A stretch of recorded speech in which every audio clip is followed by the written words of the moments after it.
Hello Arnold. एक बार फिर से टीवी देखते हुए शाम कट रही है। तो हमारे पास यहाँ क्या है? एलॉन मस्क ने अंतरिक्ष में नया रॉकेट लॉन्च किया है और अंतरिक्ष ने एलॉन मस्क पर एक मेटेओर लॉन्च किया है। आर्नोल्ड, शांत हो जाओ। तुम्हें ये भी नहीं पता होगा कि मेटेओर क्या होता है। मेटेओर कॉस्मिक ओरिजिन की एक बड़ी सेलेस्टियल बॉडी है। उसका वजन कुछ ग्राम से लेकर हजारों टनों तक हो सकता है। और डरो मत, इतिहास में मेटेओर स्ट्राइक आज तक सिर्फ एक ही इंसान से टकराया है, 1954 में, और वो भी बस किसी के पैर पर लगा था। ऐसा लगता है कोई हमारी प्लेनेट को बचाने में मदद कर रहा है और वो जोश से भरा हुआ है। ऐसा लगता है ये आज तक का सबसे छोटा एपिसोड होगा और अंत अच्छा होगा। नहीं, कोई बात नहीं, वही पुराना घिसा पिटा। ऐसा लगता है धरती फिर से तबाह होने वाली है, या शायद यहाँ एक और रक्षक है। क्या वो आर्नोल्ड होगा? बहुत बढ़िया, हम तुम्हारे लिए एक आउटफिट चुनते हैं। ये तो नहीं, ये तो पक्का ही नहीं। ये नहीं, ये वाली। तुम्हें इसी की जरूरत थी। हालांकि हम भी प्रोजेक्ट डार्ट की तरह स्पेसएक्स से कॉपी कर सकते हैं। ये तो पक्का है कि 2022 में 500 किलोग्राम का स्पेसक्राफ्ट डिडिमस नाम के एस्ट्रॉयड पर 6 किलोमीटर पर सेकंड की रफ्तार से टकराने वाला है। ऑटो पायलट अभी तक नहीं लगाया गया है, तो तुम्हें ये खुद उड़ाकर हीरो बनना होगा।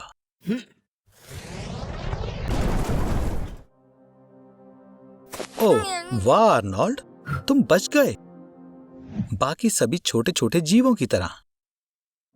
लेकिन अब पानी को लेकर छोटी सी दिक्कत है। जब 100 किलोमीटर के डायमीटर का मेटेओर धरती से टकराया तो उसकी शॉक वेव ने 1 लाख स्क्वायर किलोमीटर के रेडियस में लगभग सभी क्रिएचर्स खत्म कर दिए। काफी मात्रा में सल्फर भी रिलीज हुआ और तबाही के बाद धूल और राख ऊपर हवा में मिल गए, जिसके कारण सूरज की किरणें नीचे नहीं आ पा रही हैं। तुम्हें भूख लगी होगी। ये तो अच्छा हुआ कि तुमने अपना अंतरिक्ष वाला खाना रॉकेट में रखा हुआ है। वहाँ कोई खाना नहीं है। ये तो बुरा हुआ, क्योंकि धरती पर जरा भी खाना नहीं बचा है। ये तो अच्छा हुआ कि तुम स्पेस सूट में हो, क्योंकि बाहर -50 डिग्री है और तुम यहाँ बहुत देर तक चलना नहीं चाहोगे। देखकर मैं बताना भूल गया कि कॉकरोचेस भी बच गए हैं और उन्होंने थोड़ा रूप बदल लिया है। तुम्हें भागना चाहिए, जब तक हो सके तब तक। आर्नोल्ड, तुम खुद को ऐसी स्थिति में कैसे ले आए? आर्नोल्ड, तुम्हें कुछ भी छूना नहीं चाहिए। क्या हो रहा है? आर्नोल्ड, भागो! हे भगवान, लगता है हम 13वीं सदी में आ गए और हम यहाँ इंक्विजिशन के वक्त आए हैं। कितनी बढ़िया ट्रिप है। इंक्विजिशन का जरूरी मिशन धर्म के विरोधियों से लड़ना था। हे, आर्नोल्ड ने आखिर किया क्या है? लगता है मुझे समझ आ गया। उन्होंने तुम्हारे फोन को काले जादू का कोई हथियार समझ लिया। इंक्विजिशन में विकास के लिए कोई जगह नहीं थी। जब जियोडानो ब्रूनो ने साबित किया कि धरती सूरज के चारों तरफ घूमती है, तो ये कैथोलिक आइडियाज के बिल्कुल खिलाफ थी। आर्नोल्ड, तुम्हारी किस्मत खराब है। उन दिनों सभी लाल बाल वालों को शैतान समझा जाता था। शांत हो जाओ, पहले वो बस तुमसे सवाल पूछेंगे। बैठो और शांत हो जाओ। यहाँ की चेयर्स लोहे की बनी होती थी ताकि उन्हें गर्म किया जा सके। लोगों के कन्फेशंस अक्सर टॉर्चर करके लिए जाते थे। तुम्हें अधर्म का साथ छोड़ना होगा आर्नोल्ड। इंक्विजिशन के वक्त बहुत सारे काफिरों के रिवाजों को काला जादू मान लिया जाता था। उन्होंने बहुत सारे काफिरों को कैथोलिक धर्म में बदलने की कोशिश की। चलो भी आर्नोल्ड, कैथोलिक धर्म को मान लो और तुम आजाद हो जाओगे। ये सच है कि इंक्विजिशन में कभी कभी पछतावा करने वालों को छोड़ दिया जाता था। हे भगवान, अब क्या? लगता है किसी ने तुम्हारी शिकायत कर दी। लोग अक्सर दूसरों से पीछा छुड़ाने के लिए उन्हें अधर्मी बताते थे। मुझे नहीं पता आर्नोल्ड कि तुम और टॉर्चर सह पाओगे या नहीं। आर्नोल्ड, मिलो स्पेनिश बूट से, हेरेटिक की फोक से और जूडस क्रेडल से। आर्नोल्ड, मेरी तो यही राय है कि तुम अपने सारे जुर्म कबूल कर लो। ठीक है, ये साइन करके तुम ये मानते हो कि तुम नेक्रोमेंसर, जादूगर और नॉम हो। अच्छी बात यह है कि टॉर्चर खत्म हो गए और इंक्विजिशन में लोगों को मारा नहीं जाता था। कन्फेशन करने के बाद अपराधी को स्टेट कोर्ट में ले जाया जाता था।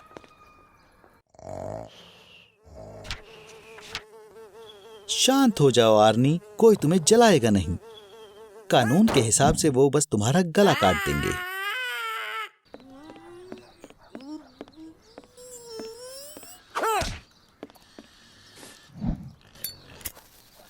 वाओ, लगता है सब तुम्हारे हाथ से आग निकलने की शक्ति से डर रहे हैं। ये ताकतवर जादू लग रहा है। ये पुराने कैथोलिक्स बहुत जंगली हैं। उन्हें हर चीज पर विश्वास।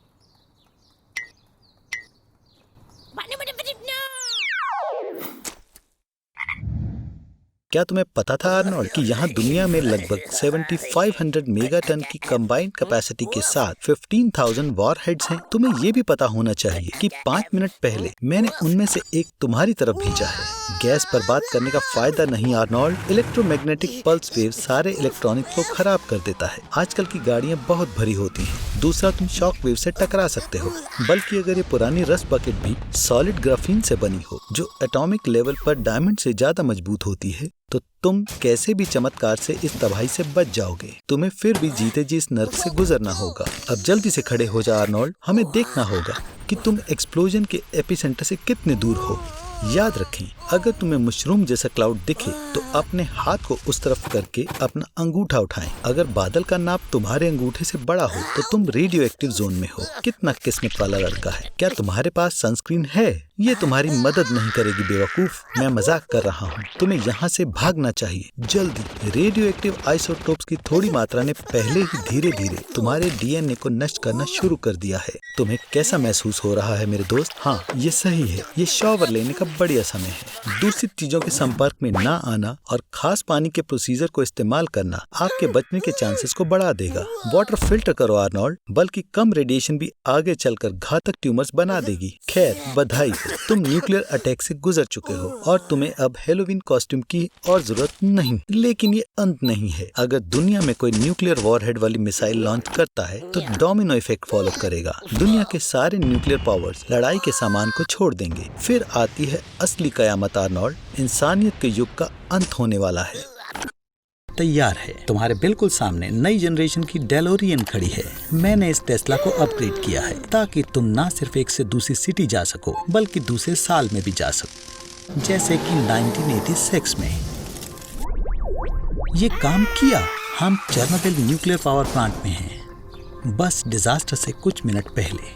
आर्नोल्ड, कैमरा लाओ। तुम इस धमाके को शूट करोगे और मैं इस वीडियो को YouTube पर पोस्ट करूंगा। मैं कह रहा हूँ, कम से कम 20 मिलियन व्यूज तो पक्का मिलेंगे। क्या बैटरी खत्म हो चुकी है? इसे चार्जिंग पर लगाओ। ये एक यूरोपियन आउटलेट है। बेवकूफ, तुम्हें एक अडेप्टर की जरूरत है, या शायद अब नहीं।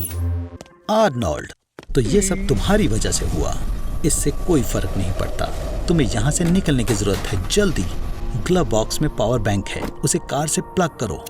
डैम इट, इसे चार्ज होने में कम से कम 60 सेकंड्स लगेंगे। प्रोटेक्टिव सूट निकालो। चलो, सिर्फ आसपास देखने से तुम्हें कभी नहीं पता चलेगा कि तुम रेडिएशन जोन में हो, लेकिन वास्तव में यहाँ बहुत ज्यादा रेडिएशन है। ये वो नहीं है जिसकी मुझे उम्मीद थी। शायद तुम्हारे बैग्स किसी से बदल गए हैं। 500 रैंटगेन से ज्यादा रेडिएशन के साथ तुम्हारे बाल और नाखून तुरंत झड़ जाते हैं। तुम्हारी त्वचा लाल हो जाती है और वो सभी बीमारियां जो तुम्हें मिली हैं बदतर हो जाती हैं। लेकिन तुम लकी हो आर्नोल्ड, तुम्हें इतना दर्द महसूस नहीं होगा क्योंकि तुम कोमा में चले जाओगे। 3, 2, ओह, तुम पहुंच भी गए। ये इस वजह से है कि यहाँ रेडिएशन प्रति घंटा 20,000 रैंटगेन्स है और ये तकनीक इस हमले को संभाल नहीं सकती है। तो हमें यहाँ से निकलना होगा। बैटरीज 2020 में जाने के लिए काफी होनी चाहिए। चलो। क्या ट्रिप थी। मुझे लगता है तुम्हें शायद ऑन्कोलॉजिस्ट के पास जाने की जरूरत है। आर्नोल्ड, क्या तुम्हें पता है कि अभी तुम कितने बेवकूफ दिख रहे हो? मुझे आश्चर्य है तुम्हारा प्रोटेक्टिव सूट किसने लिया होगा।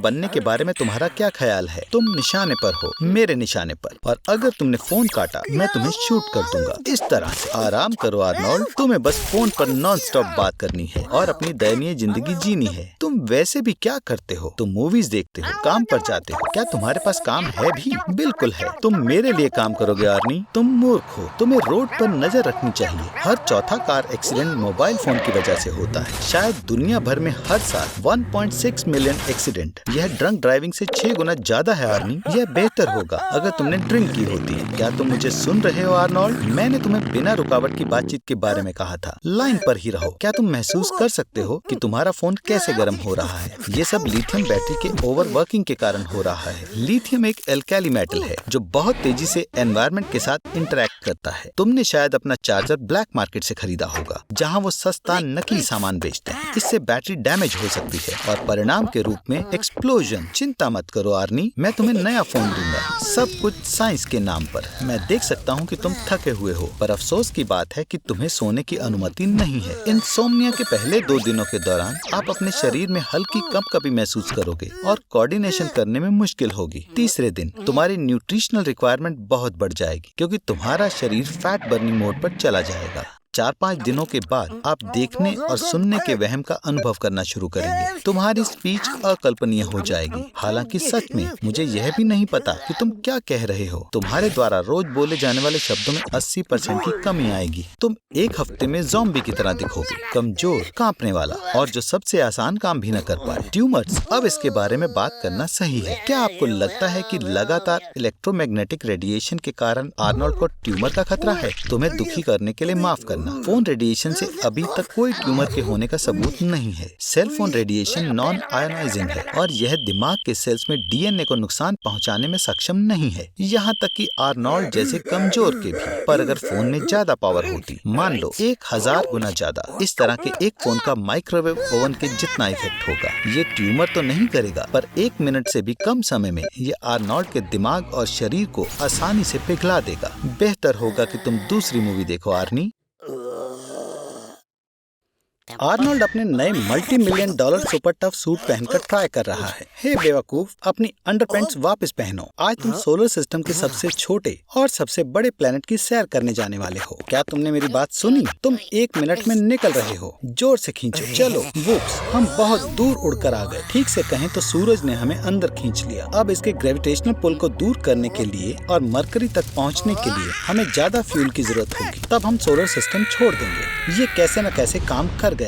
ये लेफ्ट साइड से बहुत गर्म है और राइट साइड से बहुत ज्यादा ठंडा है। मैं तुम्हें जंक्शन पॉइंट पर ड्रॉप कर दूंगा। वहाँ का टेम्परेचर -100 डिग्री है। बढ़िया प्लान। या ऐसा हो सकता था अगर हम अर्थ पर होते। तुम यहाँ पैराशूट से धीरे नहीं हो सकते। लगभग सभी मरकरी की गैसें अपने कमजोर मैग्नेटिक फील्ड और ग्रेविटी के कारण स्पेस में बिखर गई हैं। कितनी खूबसूरत जगह है। मरकरी सूरज से 3 गुना करीब है, इसलिए सूरज यहाँ काफी बड़ा लगता है। तुम बेवकूफ हो, मरकरी भी घूमता है, पर यहाँ का एक दिन पृथ्वी के 88 डेज के बराबर होता है। अपनी बट उठाओ और दौड़ो। पृथ्वी के मुकाबले ग्रेविटी 62% कमजोर है, तो तुम्हारा पहले से ही नन्हा 40 किलो यहाँ सिर्फ 15 का है। हा, अब तुम्हारा वजन मेरी बिल्ली के जितना है।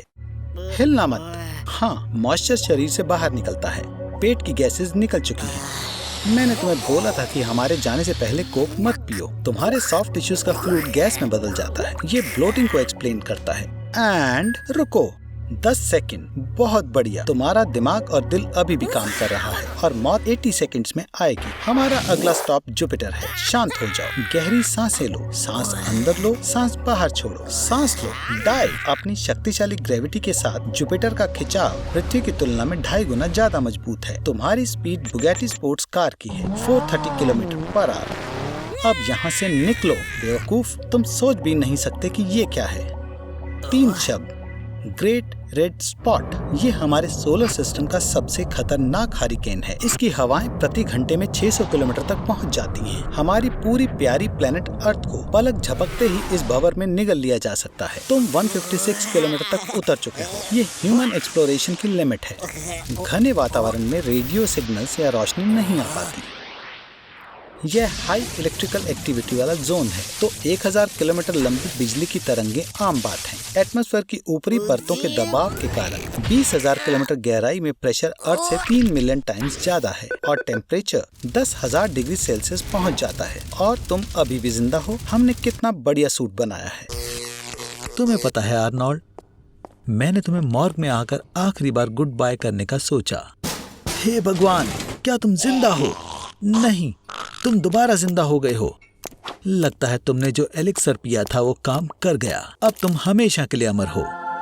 मुबारक हो आर्नोल्ड, अब तुम पृथ्वी पर सबसे ज्यादा जीने वाले जीव बनोगे। तुम्हारी बॉडी अपने आप बन रही है और सेल्यूलर सेंसेस तुम्हारे लिए सिर्फ एक मजाक है। खैर, अब तुम अमर होने का फायदा कैसे उठाओगे? समझ गया, तुम रेड लाइट पर रोड क्रॉस करोगे, लड़कियों को परेशान करोगे, तुम कैनी मैककॉमिक लुक अलाइक कॉन्टेस्ट भी जीतोगे। ये बकवास है। तुम्हारे पास जीने के लिए अनगिनत साल हैं और तुम इस पर बर्बाद करोगे। आर्नोल्ड, तुम दुनिया की हर किताब पढ़ सकते हो, कोई भी मार्शल आर्ट सीख सकते हो, यहाँ तक कि नई गैलेक्सीज को भी एक्सप्लोर और कब्जा कर सकते हो। आर्नोल्ड, समय बर्बाद ना करने के बारे में क्या ख्याल है? ठीक है, तो मतलब तुम 200 साल तक नेटफ्लिक्स की सारी सीरीज को देखोगे? मुझे लगता है कि तुम बोर हो गए हो।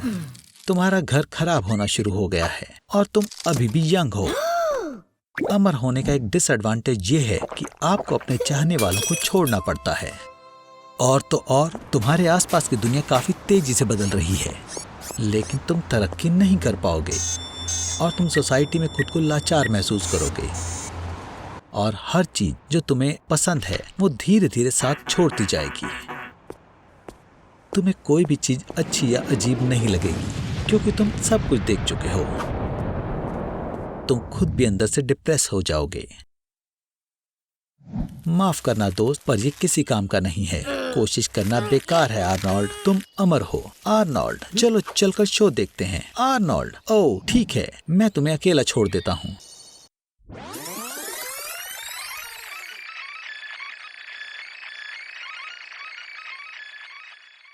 ओह आर्नोल्ड, तुम बिल्कुल सही टाइम पर आए हो। सूरज खत्म हो रहा है और सुपरनोवा में बदल रहा है और तुम्हें सबसे अच्छी सीट मिली है हमारे सोलर सिस्टम को खत्म होते हुए देखने के लिए। प्लेनेट अर्थ को अपना आखिरी अलविदा कह दो। मेरे ख्याल से वो बरीटो शायद एक गलती थी।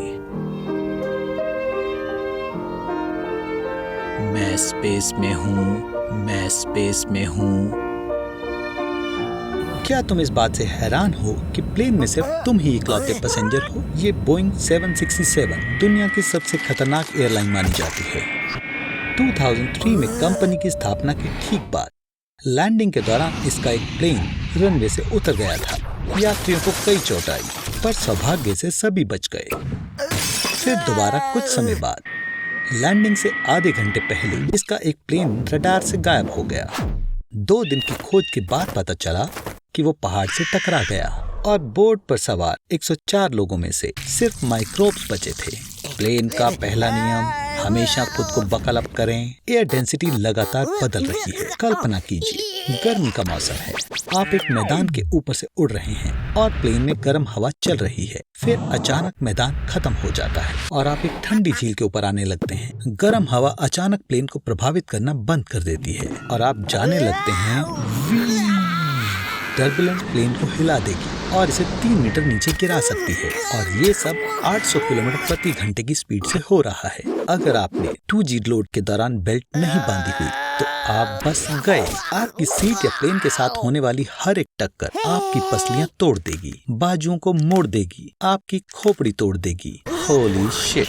रेयरफाइड गैस जो इंजन से बाहर निकलती है, बिजली को जमीन पर किसी भी चीज की तुलना में अपनी तरफ ज्यादा अट्रैक्ट करती है। सबसे दिलचस्प बात यह है कि बड़े प्लेन अक्सर खुद बिजली बनाते हैं। तेल से सैकड़ों हजारों एम्प्स का इलेक्ट्रिकल डिस्चार्ज बादलों में और नोज से जमीन पर फैलता है। बिजली विंडशील्ड को तोड़ सकती है और बोर्ड पर सभी इलेक्ट्रॉनिक्स को डिसेबल कर सकती है। पकड़े रहो आर्नोल्ड, लैंडिंग आपकी आंटी के गधे के खूंटे से भी ज्यादा खतरनाक होगी। हे भगवान आर्नोल्ड, लगता है तुम मुझसे आखिरी बार मिलोगे अपने फ्यूनरल पर।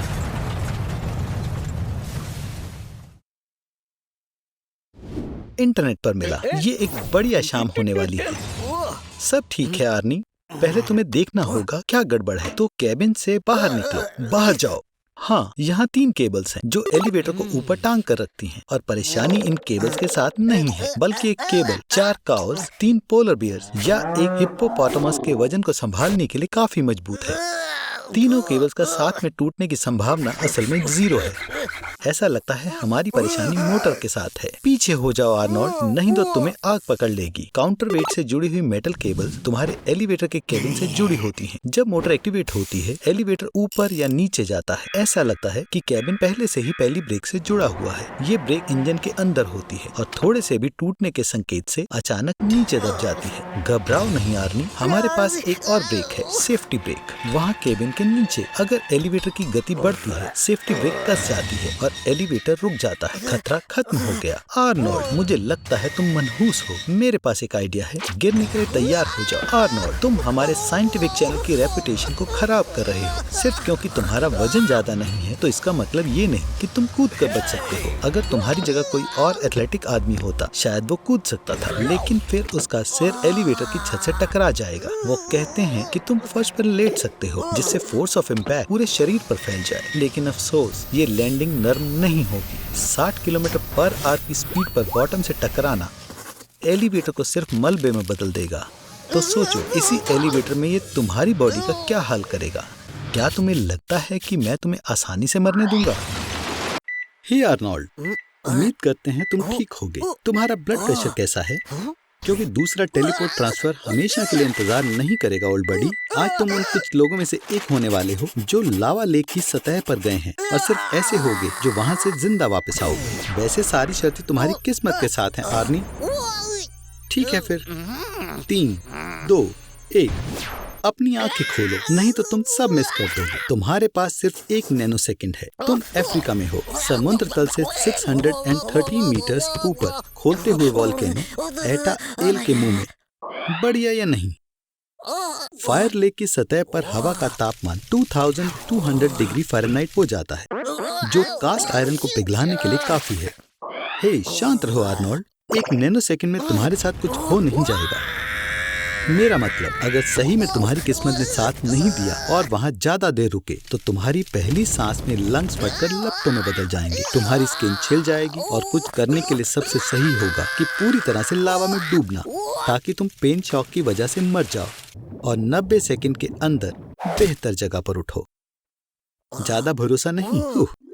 तो यहीं रहो बड। और आर्नोल्ड, अपनी उंगली लावा में से बाहर निकालो। ओह बढ़िया। अब क्या आर्नी, चाहते हो कि मैं तुम्हें समिट पर टेलीपोर्ट कर दूं ताकि तुम व्यू का मजा ले सको? तुम्हें भी वो आवाज सुन रही है? आर्नी, यहाँ से जाओ। इस आग वाले स्ट्रीम की स्पीड 1 माइल पर आवर की है। हे, क्या तुम सही कह रहे हो? और तुम छुट्टियों पर हवाई जाना चाहते थे।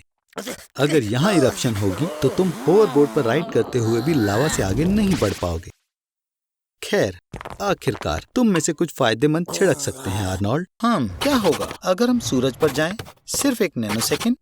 हमारे सूरज का सरफेस टेम्परेचर है 5800 डिग्री केल्विन। ये खतरनाक लगता है, लेकिन वैसे इस गंदगी भरे बैग को सूरज पर 1 नैनो सेकंड के लिए भी पसीना नहीं आया। दिमाग ने एहसास किया कि उसने सिर्फ 30 मिलियन नैनो सेकंड की चमकती हुई फ्लैश देखी। और अगर हम आर्नोल्ड के दिमाग की बात कर रहे हैं तो वो उसका 2 गुना ज्यादा समय लेगा। लेकिन क्या होगा अगर आप टेलीपोर्ट सेटिंग को थोड़ा बदल दें और आपको अंदर भेज दें? सूरज के अंदर का टेम्परेचर 15 मिलियन डिग्री केल्विन तक पहुंच गया।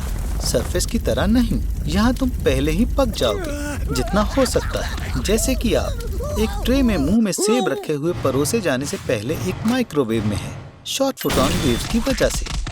दिल, पेट और लीवर बॉडी के अंदर ही फट जाएगा। आर्नी, जैसा तुमने सपना देखा था जब तुम पायरेट की तरह तैयार हुए थे और रोए थे। मुझे आखिरी हैलोवीन के लिए खत्म कर दो। सिर्फ यहाँ एक छोटी परेशानी है, तुम्हारा डीएनए तुम्हारे जलने से पहले आयोनाइज हो जाएगा, तो हम तुम्हारा क्लोन नहीं बना पाएंगे। आपको अपने आप को बचाने के लिए दूसरा तरीका अपनाना होगा। आसान है। बिजली गिरने के बारे में क्या? किसी इंसान पर बिजली गिरने की संभावना 6 लाख में से 1 होती है, पर हम तुम्हारे ऑड्स को सुधारने में मदद कर सकते हैं। 300 किलोवाट के डिस्चार्ज ने तुम्हें हिट किया। यह एक ही समय में लगभग 10 टोस्टर की ताकत जैसा है। सच तो यह है कि यह सिर्फ 3 मिलीसेकंड तक चला। तो तुम्हें क्या हुआ था? पहला, तुम्हारे पास अब 2 बर्न्स हैं, एक एंट्री पॉइंट पर और एक एग्जिट पर। मेन खतरा यह है कि यह तुम्हारे दिल को रोक सकता है, पैरालिसिस हो सकता है। एक इंसान उम्र भर के लिए पैरालाइज हो सकता है। हालांकि ये सिर्फ टेम्परेरी हो सकता है। ऐसा लगता है कि सब कुछ ठीक हो गया, लेकिन हमने कई और दिलचस्प चीजों के बारे में बात नहीं की है जो उन लोगों के साथ हो सकती है जिन पर बिजली गिरी। इसलिए हम एक बार फिर भगवान से मदद मांगते हैं। तुम्हें तुम्हारे दिमाग के कुछ हिस्सों से अलग कर दिया जा सकता है। तुम्हारी आंखें एक्सप्लोड हो सकती हैं। तुम्हारे मसल्स इतनी बुरी तरह सिकुड़ सकते हैं कि तुम्हारी हड्डियां, यहाँ तक कि तुम्हारी रीढ़ भी बिजली के टकराव से टूट सकती है। एक रेडियो एक्टिव लेपर्ड ने आज आर्नोल्ड को काट लिया और अब उसके पास सुपर पावर है। पहला कि वह लाइट की स्पीड से चल सकता है और बिच की तरह दिखता है, और दूसरा वो बिच की तरह दिखता है।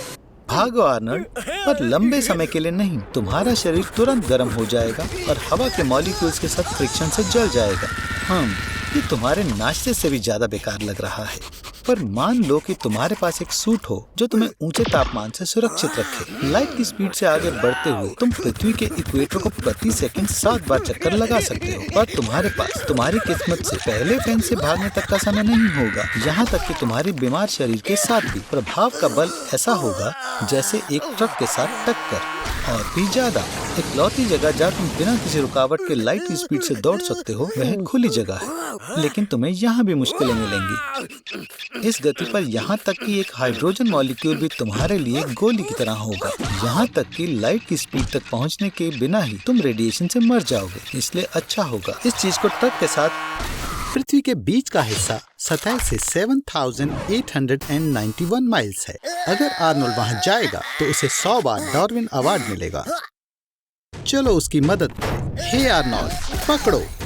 बदकिस्मती से हमें ज्यादा खुशी वाली आवाज नहीं सुनाई देगी जब तुम पृथ्वी के बाहर वाले कोर के लिक्विड में गिरोगे, क्योंकि पहले तुम जल जाओगे, क्योंकि तापमान पहले से ही 2552 डिग्री फ़ारेनहाइट है, सिर्फ 24.8 माइल्स की दूरी पर, और बल्कि मुट्ठी भर राख भी कोर तक नहीं पहुंच सकती, क्योंकि तापमान सूरज की सतह जैसा है, और तुम 300 गीगापिक्सल के प्रेशर से सिकुड़ जाओगे।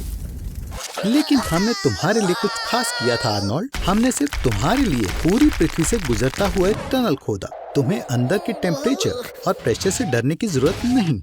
ऐसा मानते हुए कि हमारे टनल में एयर रेजिस्टेंस नहीं है, तो तुम 18,020 माइल्स प्रति घंटा की गति पर पहुंच जाओगे। ये पृथ्वी की ग्रेविटी को छोड़ने के लिए और स्पेस में उड़ने के लिए काफी तेज है। अगर तुम ऊपर उड़ रहे हो, तुम खुद को पृथ्वी के सेंटर पर भारहीनता की स्थिति में पाओगे, लेकिन तुम आगे चलकर इनर्शिया से गिर जाओगे, और लगातार धीरे होते होते तुम आखिरकार फ्लाइट के शुरू होने के 38 मिनट बाद पृथ्वी के दूसरे किनारे पर पहुंच जाओगे और तुम्हारी गति 0 हो जाएगी। और अगर कोई तुम्हें नहीं पकड़ेगा तो तुम दोबारा गिर जाओगे। लगातार यही करोगे, आना और जाना टनल के अंदर।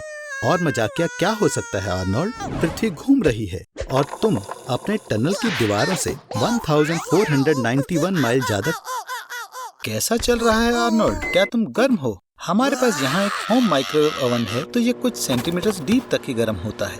तुम्हारे इंटरनल ऑर्गन सुरक्षित है, पर तुम्हारी स्किन गर्म होनी शुरू हो गई है। अचानक ये डार्क हो जाती है। तुम्हारा रेटिना जल गया, पर चिंता मत करो, हम तुम्हारे लिए तुम्हारी आंखें बन जाएंगे और तुम्हें बताएंगे कि आगे क्या होगा। तुम्हारा खून 107.6 डिग्री फ़ारेनहाइट पर जमना शुरू हो गया है।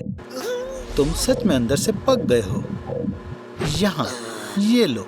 पर एक अच्छी खबर है। क्या तुम्हें याद है कि पहली बार में तुमने कितना गर्म और बढ़िया महसूस किया था? तुम्हारी स्किन इस समय पूरी तरह से गर्म हो रही है, और किसी समय पर तुम्हें 100% शरीर जला हुआ मिला और एक दर्दनाक सदमे से मृत्यु हो गई। क्या तुम देख सकते हो कि इसे माइक्रोवेव ओवन में सुखाना कितना खतरनाक है? हाँ बिल्कुल।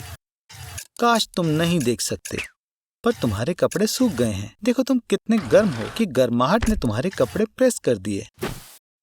आर्नोल्ड, तुम इस तथ्य से बहुत परेशान हो चुके होगे कि तुम्हारे आसपास बहुत दुखद घट रहा है। हमारे पास एक सरप्राइज है। आज कुछ भी तुम्हारे आसपास नहीं होगा, यहाँ तक कि हवा भी। फ्री स्पेस में तुम्हारा स्वागत है। क्या तुमने स्पेस सूट पकड़ लिया?